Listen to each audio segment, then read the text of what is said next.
Hi everyone, welcome back to our channel. Today in this video we are going to see how to fix Spectrum router slowly blinking red light meaning and step-by-step fix.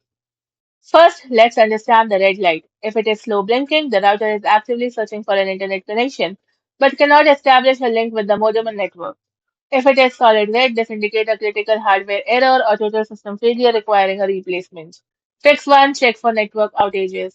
Before handling cables, verify if the issue is on Spectrum's end.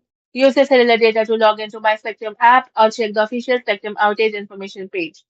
If a local blackout is active, you must wait for a network technicians to restore service.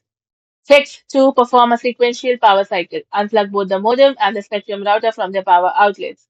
Now wait for a full 60 seconds to allow the internal capacitors to drain completely. Then plug in the modem first and wait for 2 to 3 minutes until its online indicators light turns solid blue or green. Then plug in the router and allow it up to 5 minutes to boot up and sync. Fix 3. Inspect physical cable connections. Ethernet cable. Ensure it securely clicks into the yellow internet/WAN port on your router and runs directly to the modem's Ethernet port. Coaxial cable. Verify the screw-on coax cable connected to the wall outlet and the modem is tight and not cross-threaded. Splitters. Remove any unneeded coaxial splitters as failing splitters severely degrade signal strength. Fix 4. Check ventilation and heat levels.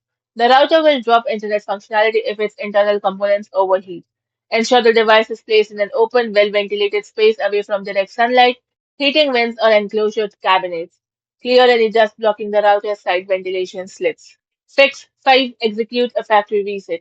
Locate the recessed reset button on the rear panel of the router. Now press and hold it down using a paperclip or pen for 15 seconds. Then release the button and wait 10 minutes for the initialization process to finish. Thank you for watching, and for more such informative videos, do like, share, and subscribe to our channel.